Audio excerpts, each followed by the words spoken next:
So I think it's my duty to start the conversation. I'm really happy to have this conversation with Stacy. We have been speaking briefly before tonight, and I think we have many things in common. But before introducing her, I would like to introduce myself very briefly. I am Federico Brugnoli. I'm CEO of Spin 360. I am one of the earliest environmental scientists in Italy. My degree is unfortunately back to 1997. So I'm one of the few that started speaking and thinking about environmental sciences when that was not fashionable at all. And I started working in fashion since 22 years and 23 years now. So I'm a scientist that is borrowed to fashion. I think that this background gave me the opportunity to look into this concept of sustainability from a very broad angle and from a very long time ago. But it is my pleasure now to introduce you to Stacy. Stacy, she's doing a very amazing job. She has a textile engineering background since 20 plus years. It is since probably, if I'm not wrong, Stacy, 10 years more that you're working on recycled plastics all over the world, also working in with China. And you did recognize that the environmental conditions in the fashion industry were very poor. This is why you started also studying and achieving an MBA in sustainable systems. Isn't that correct? Can I ask to introduce yourself? Yes, it is correct. Yes. And it's an interesting parallel because when I started my MBA in sustainable systems, I was the only person in that program studying textiles and apparel. And so I was the only one studying leather. Yeah. So it was really it was eye-opening. I think that, you know, a lot of the people that I studied with and learned from had no idea about the impact of the apparel industry. So it was incredible to have their advisement and insight as I really started to go deep into this problem. So yes, I am a textile engineer by training, and this whole journey got kicked off for me back in 2010. I was making clothes out of recycled plastic waste in Seattle, working for a startup. And this startup asked me to find sources of manufacturing in China. And I'd been to China many times before this trip. I had worked for DuPont. I started Target's raw materials division. Eddie Bauer moved me to the Seattle area to manage their denim businesses. And I had never been into the subcontracted areas before 2010 to see really how we get to low price. And my colleague and I were there. We got out of the car. We were standing right next to each other. We could touch each other, but we couldn't see each other. The air quality was so thick with pollution. We took an elevator up to our meeting room, and midway through the room to the ceiling was this cloud hovering over our heads. And we sat under this cloud talking about how we could do business together. And for the first time in my career, I was shocked by what I was seeing. And for a month, we traveled around the country, and the conditions did not improve. And I began adding up how many millions of yards of fabric I had made up to this point in my career, and all of a sudden became linked to the cause. So while I was in China, I was deciding, like, what should I do? Should I pretend I add value in other ways and find the bright spots? Or should I switch industries? But if you know me, it would be very difficult to separate my love for textiles away from my DNA. So I decided that the only thing I would be satisfied with in my career was to try to take it on. And when we start looking at responsibility to systems like air and water, there is no responsibility. This is my air and that is your air. It's either all or nothing. So, you know, we really moved into the next phase of our work with that intent in mind to really make some systemic changes in the way we make textiles. Ceci, I think it's going to be more interesting for the audience if we speak about things that we may have not agreed before. But one of the topics on which I'm working more is let's say that I could call it from overproduction to quality and care. So do you agree on this change of paradigm in overall textile and, let's say, fashion production? Let's say that what I was showing in one of my latest presentations was that we are now in a time in which a t-shirt costs less than a half of a Big Mac menu. Yeah. Do you think this is a paradigm towards which fashion could survive, or we should all change, also taking into consideration the latest, let's say, events that are calling to what we call probably a deglobalization? So is quality getting more value rather than or super cheap production in the worldwide fashion production? You bring up, you bring up a great point. I mean, we've been making textiles and apparel in a way where we try to make them as cheap as we can so we can throw them away, so we can just figure out how to make them cheaper so we can throw them away. I mean, the model is not, it's insane, actually. The problem is there's a $4 trillion industry attached to it. So, you know, that's the big challenge, is how do we move to safer methods of manufacturing, safer methods of working, and also, you know, figure out how we save our industry. So that's really, you know, where we came to, and I think you probably came to the same conclusions. You know, if the model is based on insanity of throwing things away, what is the potential to repolymerize and reuse things on a molecular level? Exactly. Yeah. This is where the re-engineer fabrics are coming in place, right? Yes. Yeah. Okay. Can you tell us a little bit more about that? Yeah, absolutely. So all of our technologies, I'll take you through some of them. All of our technologies are designed to take waste and essentially repolymerize that waste into new materials. So for our first technology, which is cotton, we take 100% cotton or close to it, we clean it, and we convert it into a pulp. And this is a thick paper. This is 100% post-consumer pulp. From there, we can dissolve this. Is it like a pulp that you can obtain like through a simple paper technology, for example? So it's we do use paper technology, yeah. So what we're doing is we're helping pulping mills understand how to make pulp from cotton garment waste instead of trees. Pulping mills, actually pulping mills. Pulping mills, yes. All right. Okay. So you're like hybridizing both technologies. Yeah, I mean, that is the first technology, is essentially to make a pulp out of cotton garment waste. Yes. Okay. And then from there, we can make all kinds of products. Here's a Levi's jean that we made, 511 for Levi's, and this is a wear test garment. And then we also made a garment for Stella McCartney and Adidas, a sweatshirt, which is really beautiful. But all of our technologies are designed to come back into the system. And that's why we've created the New Cycle brand. So when you see New Cycle on the inside of your garment, you'll know that that garment was made from your old clothes and it's recyclable. So don't throw it away, donate it. And then we'll be working with everyone in the background to make sure that it gets basically repolymerized and turned into new products.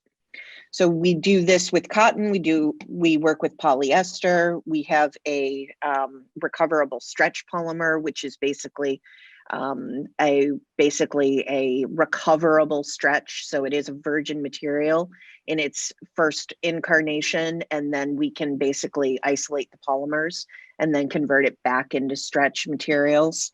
And then we're growing cellulose in our lab as well. Can I interrupt you? Sure. Okay. How important is automation in your technology? I mean, is it fully automated, or because we are working also on the recyclability of finished products such as bags or other leather goods in leather. And for us, one of the most important, let's say, topics is that to disassemble a product is very costly.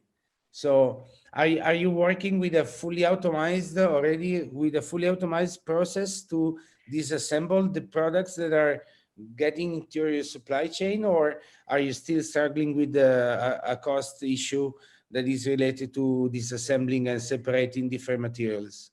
Yeah, you bring up a really great example, because just because you can build something in a lab doesn't necessarily mean it's going to be economical right out of the gate. In fact, we put all of the costing aside and we develop the product, and then we can innovate around it to figure out where the efficiencies go. Totally. So, and the other thing too, we should really make clear is we're a different kind of company. We're not a manufacturer. We're a textile R&D company. We own the ability to prototype and prototype quickly. So rapid prototyping is a really big part of our value proposition, to build sample textiles for brands and retailers so that they can test them and work with them, determine whether they're going to work for their internal systems. So getting through their aesthetic requirements, getting through their quality assurance requirements.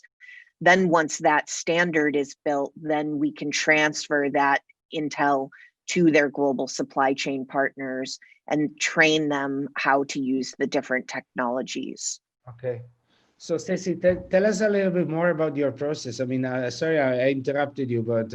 Yeah, yes. So it starts with high-speed sorting and separating textile waste. Okay. So that's a very important piece of the equation. We worked with a technology provider who has equipment, basically a near-infrared scanning technology that we can essentially put textiles through, and it will pick up the digital signature on the front of a garment, the back of a garment, and the rays penetrate inside the garment to pick up coarse spun spandex. And essentially it goes into a conveyor system with a camera on it, and then the different grades of textile waste get fed into different bins. And this is a really critical component of the textile recycling process, because we need to know what the fiber content is in order for either if you don't know what the content is, you're going to overdose or underdose. Either way, you lose the batch. So you're working both physically and chemically, right? Yeah. Okay. Yeah, we have to develop the process, and then we bring supply chain partners in to train them on how we've developed the process so that they can scale it. Okay, cool. So you're basically developing the basics of the process, and then you partner with companies that can be industrializing such a process. Is that correct? Yes, like waste owners, pulping mills, fiber producers, and then yarn spinners. So we're working with all groups. Who's your ideal partner? You know, it's so interesting. I always say Hard for me. you, of course. That's right. Yes.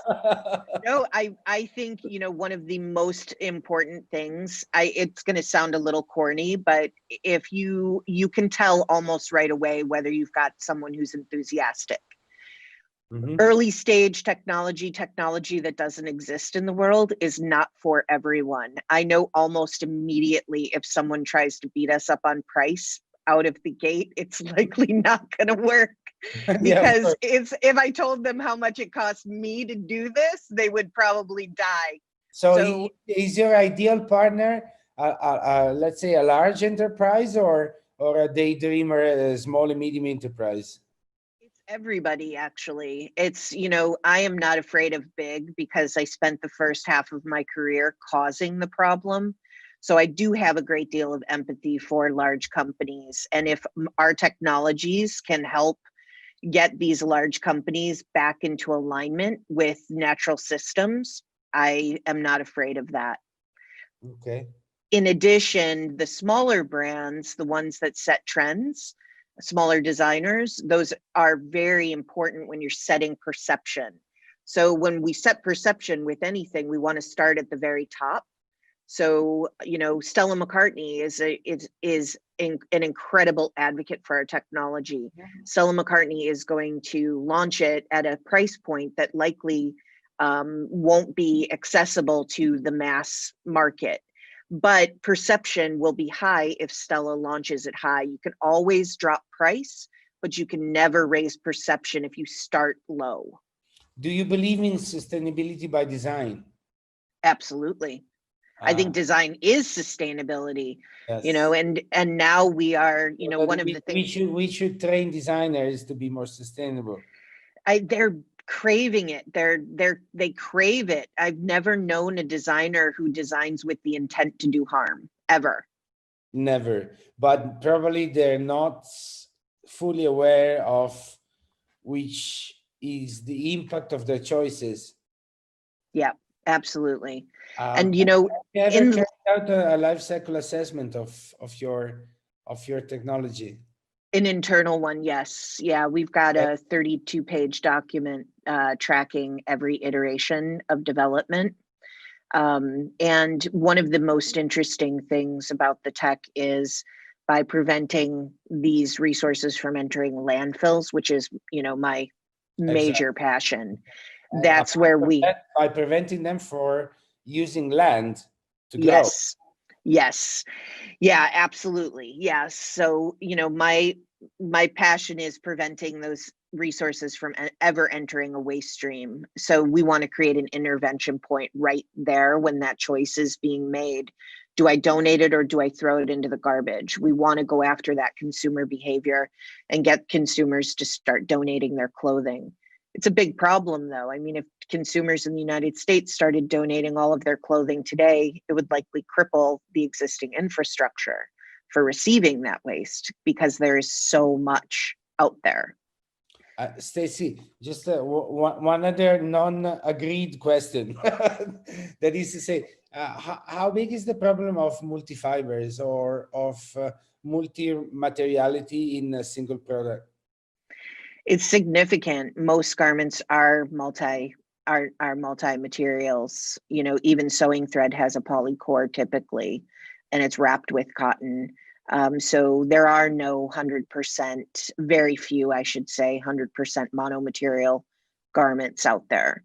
You have to consider what is the print, what are the trims, what's the sewing thread, what kind of hardware is on that product. All of that has to be taken into consideration. And is this possibly or potentially impacting the effectiveness of the technologies like yours, not only yours, but yours and similar ones? Sure. Yeah, I think, helping designers understand, great example is plastisol prints, not recyclable. They have to be cut out. Water-based, they are recyclable. So, if we wanted to show a designer, here's what a water-based print looks like, here's what a plastisol looks like. If you want this garment to be recyclable, easily recyclable, use the water-based. So again, is recyclability or upcyclability by design. So yeah, it's like people like you and me should speak to designers more and more. It opens up a massive innovation challenge too, because if I were a designer, I would say, I like the effect of what the plastisol looks like. Build me something that looks like that you can recycle. I love what you're saying. I 100% agree with that. So those are people I like to work with that are like, I want what I want for me. Exactly. And I design what I want. And I design what I want and you figure it out. I always say intelligence is more powerful than doing. Thinking is more powerful than doing. Yeah, absolutely. Okay. Yeah. So I don't know, maybe we have like 6 minutes left. So if there is any question coming from the ground, I would like some people to challenge you and me because Okay. it's gonna be fun.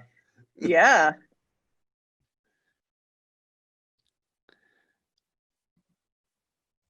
And I know that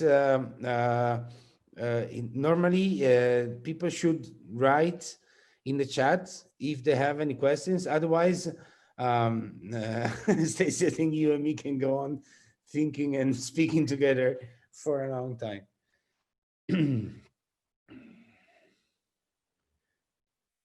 So there is one question, Stacy. Are you recovering or using the solvents used to convert the post-consumer cotton textiles into pulp? Yeah, so an interesting thing, we've developed a range of solvents that are not commercially available that are specifically designed for cotton garment waste. And when we approached the fiber producers about commercializing our new solvents, they said, this is not going to happen for us. This is a $25 to $50 million CapEx investment you're asking us to take a chance on. And if you can show us that you can decouple your pulping technology from your solvent technology, and you can use our existing solvents, lyocell, cupro, acetate, rayon, then we'd have something to talk about. So we did that, and we had them send us their solvents, and we essentially set them up on our pilot line in South Carolina, and then invited them in to see their commercial solvent system running 100% post-consumer waste. So yes, the conventional solvents that are being used right now are cupro and lyocell. Both can be recovered. Both solvents can be recovered.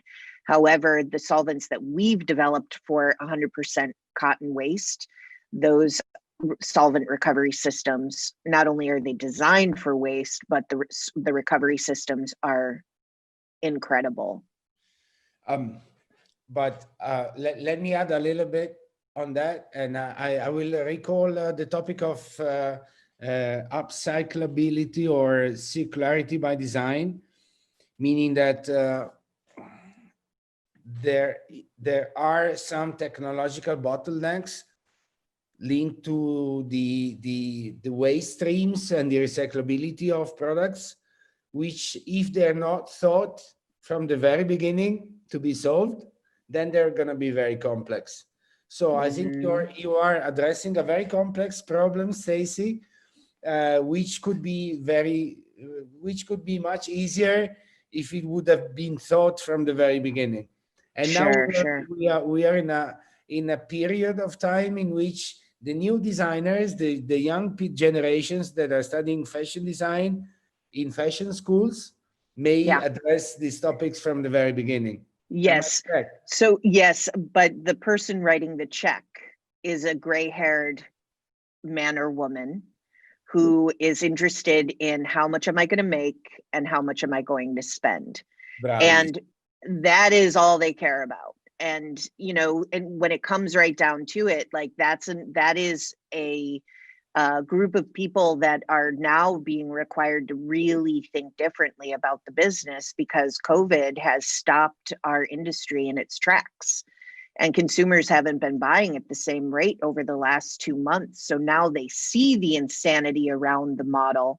And now they're starting to call us and they're saying, okay, 2 months ago, I was giving you a hard time about how much am I going to make and how much am I going to spend. Today, I want to know how you're going to build products for me with the intent for me to break them down in the future. This is what I call from overproduction. It's one of my anthems, from overproduction to quality and care. Yeah, I mean, it is, if we're just think about it, like if we're designing garments with the intent to recycle them, that means that we're preserving that embedded value. And that embedded value has value to the supply chain later on. Perfect. So if we're designing with the intent to bring it back and break it down again, the entire financial model starts shifting. Exactly. And that's really where the value comes in. And this is why, Stacy, I'm not going to announce it officially, but this is why we are working on upcycle design in very important fashion schools and luxury schools here in Italy. So the whole model has to change. Yep. Let's give a little bit of space to the audience, because it's very interesting to speak with you. I mean, I'm very passionate.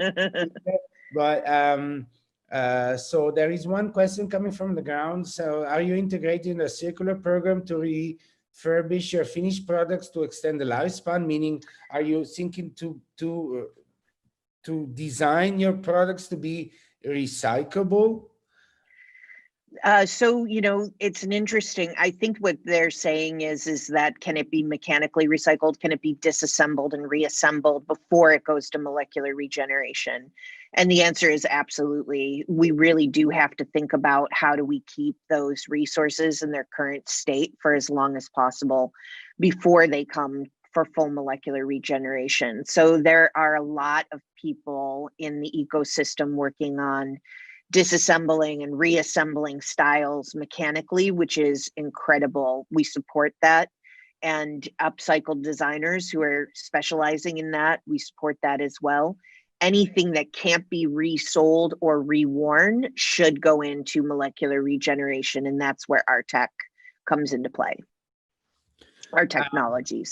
Another very interesting question, which is very broad, but I love to ask it to you. That is, what do you see as the next innovation in manufacturing?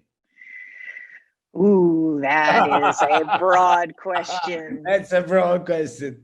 Wow. Well, we're getting a commercial pilot off the ground, and I fully intend to get this technology, our first technology, scaled by 2022 in high volumes.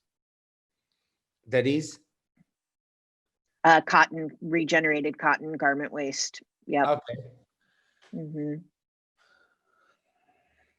So there is another question that I really like, because many years ago, when I was working in R&D programs in the European Commission, there was a part of the budget which was devoted to consumer education. And I personally never believed in consumer education, because I think that consumers are still looking for brand, price, and a good-looking piece of garment that they buy. So there is one question coming from the ground that is the average consumer gonna take advantage of these values that we are proposing? You, me, whoever else in this industry? I think we've got to let consumers know what they're supporting. And by giving them the transparency is going to be a great way to do that. And you can see the consumers' shifts to like the, organic foods movement. Consumers, 20 years ago really didn't specify organic as being important. Now it's a really important part of their lives. So I do see consumers moving toward more sustainable solutions because it's in alignment with their personal values. And I think what we've got to do is, not make it a marketing gimmick, not make it a way to sell more product, but just give people the data around what they're supporting. Between you and me and the 4,000 people that are listening.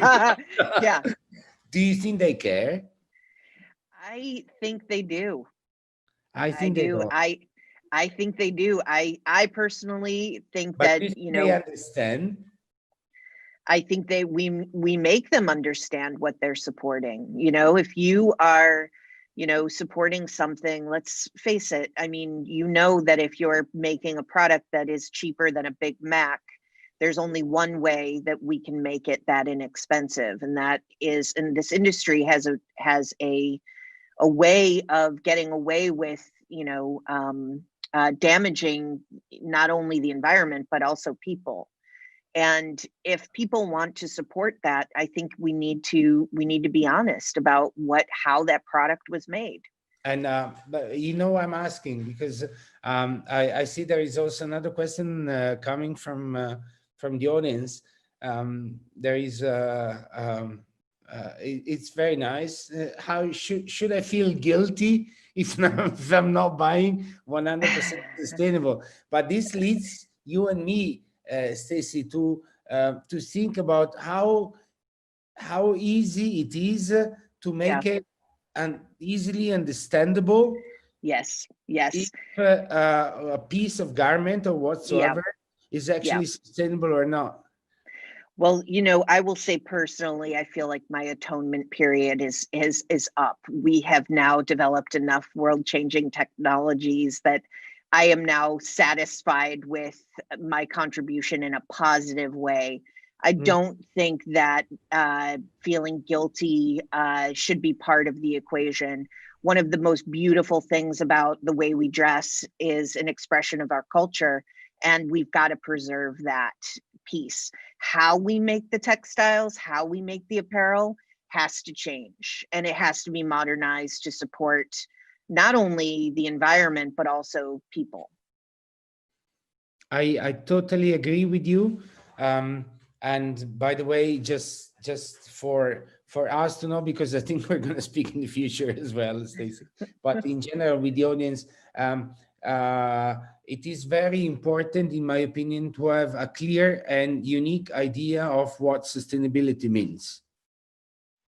I think that there are so many. We have made a research, and we have found that there are 453 green labels in the world. Wow. To be applicable to fashion. So none of them is strong enough to be, how can I say, to be overall applicable. Yep. And therefore, I think personally that people like you and all of the contributors for the audience should be aiming at having one definition of what is sustainable fashion. Mm-hmm. Mm-hmm. And I see there are we raised a lot of interest, Stacy. There are a lot of questions on the ground, but the time is running. So I don't know if maybe I can answer one question that is coming. That is to say that they are asking me more details about the plans of training with universities here in Italy to work on sustainable design. And I think that is interesting you as well, Stacy. Yes, we in Spin are working with at least 2 major fashion schools to have 2 different sets of competencies. One is the so-called fashion designer, and the other one is the fashion manager. And we think that sustainability and fashion could not be, how can I say, separated.